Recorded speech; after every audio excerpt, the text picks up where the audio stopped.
हाँ बच्चों, आप सब तैयार हो?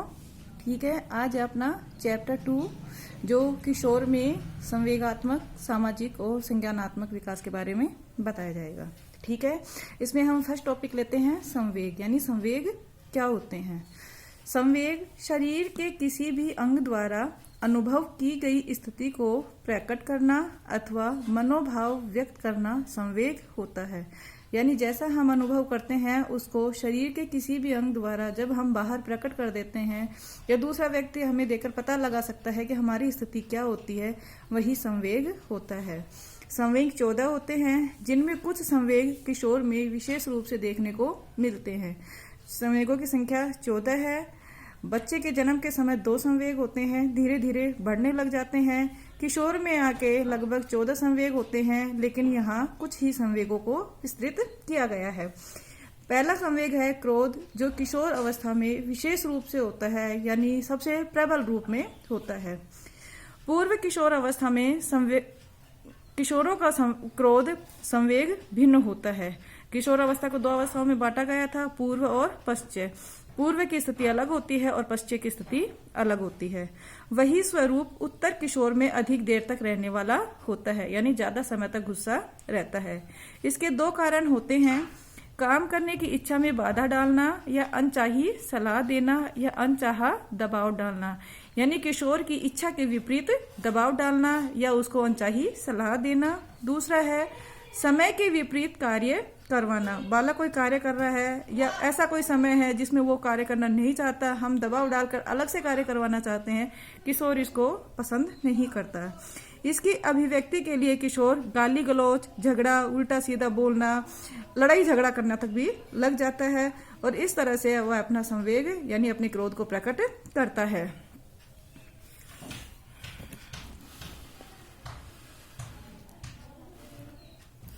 दूसरा संवेग होता है भय, आकुलता एवं चिंता। यहाँ पर ये 3 नाम होते हैं।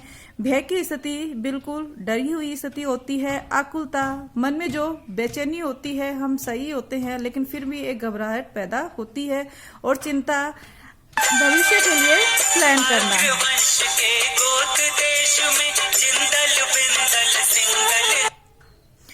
किशोर के भय सामाजिक क्षेत्र से संबंधित होते हैं। उसकी आलोचना न हो जाए, यानी समाज में कोई उसकी उपेक्षा न करे, कोई उसकी बुराई न करे। किशोर को अपनी मान मर्यादा, प्रतिष्ठा और लोकप्रियता की आकुलता होती है, लेकिन किशोर में भय की संख्या कम होती है। आकुलता में बेचैनी व घबराहट होती है, जबकि भय में हानि की संभावना निहित होती है।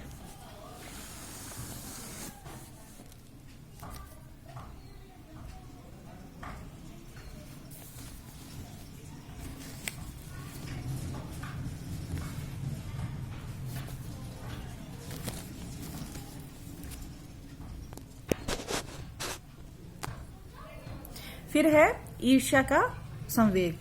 प्रेम से वंचित व्यक्ति पर शारीरिक प्रताड़ना डालना से शाब्दिक आक्रमण अधिक होता है। उसका ईर्ष्यालु होना, बराबर वाले या सहपाठी, मित्र या अन्य द्वारा उपेक्षा करना है, तब वे लोकप्रिय से भी ईर्ष्या करने लगते हैं। यानी व्यक्ति पर जो शाब्दिक प्रहार किया जाता है, उसकी कुछ बातें इस तरह से की जाती है जिसको वह पसंद नहीं करता, तब यह स्थिति पैदा होती है। अगला है स्पर्धा यानी कंपटीशन की भावना। किशोर में अपने मित्रों से आगे बढ़ने की स्पर्धा होती है। वे अपने सामाजिक आर्थिक स्थिति वाले किशोर से स्पर्धा कम करके उन्हें अधिक भाग्यशाली मानते हैं एवं स्वयं को हीन मानते हैं। उनमें ये भावना नहीं होती कि दूसरों का बुरा हो, लेकिन अपने आप को उससे भी और आगे बढ़ाना चाहते हैं। फिर है जिज्ञासा। ज्ञानेंद्रियों के परिपक्व होने से अनेक शारीरिक क्रियाएं होती हैं, उनमें जिज्ञासा बनने लगती है एवं उनकी पूर्ति के लिए कई तरह के प्रश्न करने लगते हैं। जो उनके मन में जिज्ञासा होती है, जो सवाल उठते हैं, वे अब अपनी उस जिज्ञासा को शांत करना चाहते हैं। इसके लिए वे विभिन्न प्रकार के प्रश्न पूछना शुरू करते हैं। इस प्रकार ये संवेग किशोर में स्वाभाविक रूप से प्रकट होते हैं। संवेग क्षणिक होते हैं, बारंबार होते हैं, यानी बार बार आने वाले होते हैं। एक ही संवेग एक से अधिक किशोर में एक रूप में भी हो सकते हैं और भिन्न रूप में भी हो सकते हैं। यह है आपका संवेग।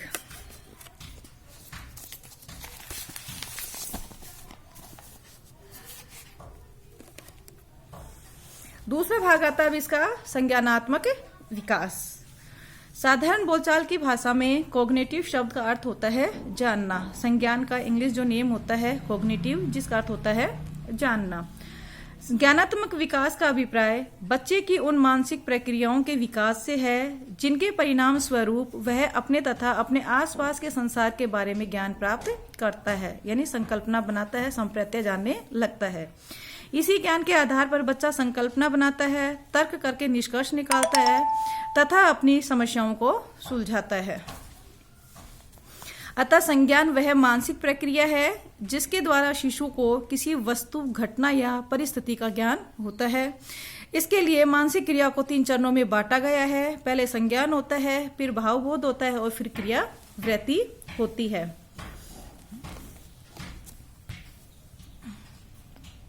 उदाहरण के लिए अंधेरे में जब कोई रेंगती हुई चीज दिखाई देती है तो सबसे पहले सांप का बोध होता है, उसे हम संज्ञान कहते हैं। सांप देखने के बाद मन में जो डर की स्थिति होती है, अनुभूति होती है, वह भावबोध होता है। और भय के पश्चात जब छिपने या भागने की प्रक्रिया होती है वह क्रियावृत्ति कहलाती है।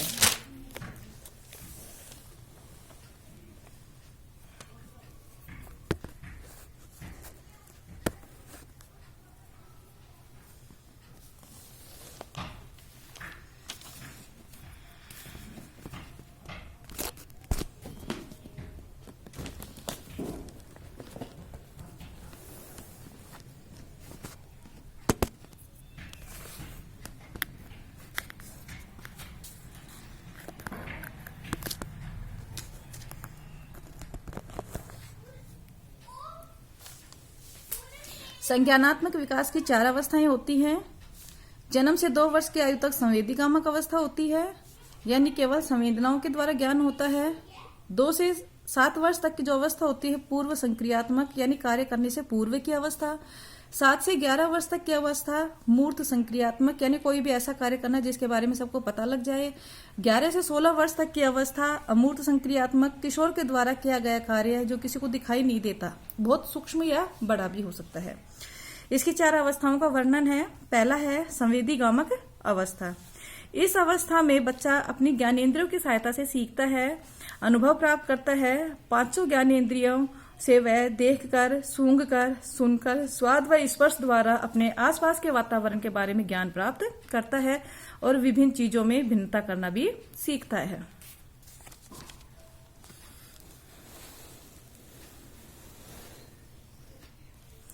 अगला है पूर्व संक्रियात्मक अवस्था। 2 से 7 वर्ष की अवस्था में बालक नई सूचनाएं, अनुभवों का संग्रहण करता है, सोचने की क्षमता में परिवर्तन आता है, अपने चारों ओर देखी गई वस्तुओं के बारे में विचार करता है।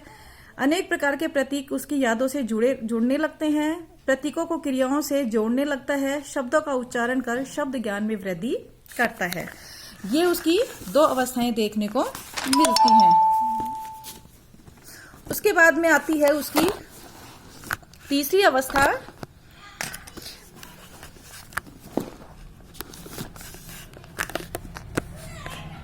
तीसरी अवस्था मूर्त संक्रियात्मक अवस्था। इस अवस्था में बच्चे अधिक व्यवहारशील व यथार्थवादी हो जाते हैं। वे कल्पना व वास्तविकता में अंतर करना सीख जाते हैं, सच्चाई को समझने लगते हैं, पारिवारिक रिश्ते समझने लगते हैं, विचार को क्रमबद्ध व तर्क युक्त ढंग से जानने लगते हैं, संकल्पना निर्माण की क्षमता विकसित होती है, वर्गीकरण कर सकते हैं, श्रेणी बना सकते हैं, सोच विचार भी कर सकते हैं।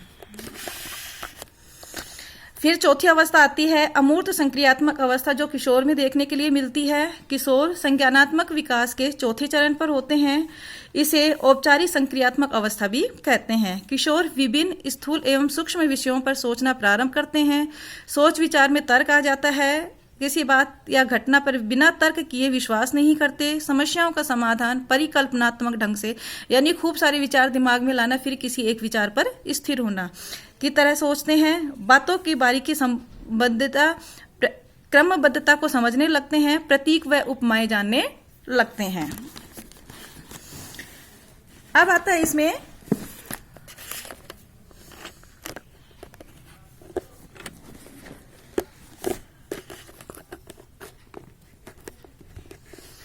संज्ञानात्मक विकास के कारण किशोर में कौन कौन से परिवर्तन दिखाई देते हैं? तीव्र आलोचक बनकर अपने आसपास के लोगों व वातावरण को तार्किक व विश्लेषणात्मक ढंग से परखते हैं, यानी किसी भी बात पर जब तक वो गहरा ज्ञान नहीं ले लेते तब तक उस पर विचार या अपना निर्णय नहीं देते। किशोर अपने से बड़ों के सहायक बनकर कार्य करना पसंद नहीं करते, अपना काम स्वयं और निजी करना चाहते हैं।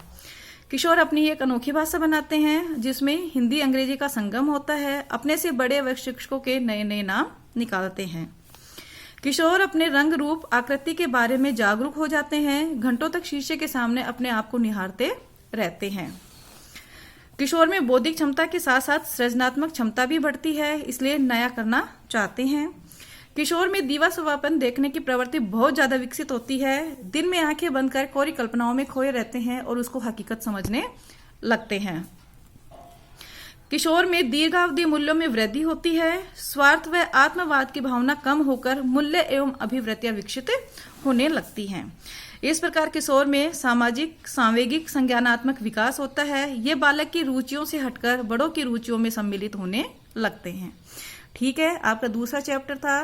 3 भाग में मैंने आपके पास नोट्स भेजे हैं और पूरे पाठ का अब मैंने तुम्हें इसका वीडियो बना दिया है। आपको समझ में नहीं आ गया होगा, नहीं समझ में आए तो आप व्हाट्सएप पे अपना मैसेज डालकर मेरे से पूछ सकते हो। नेक्स्ट डे अपना 3rd चैप्टर।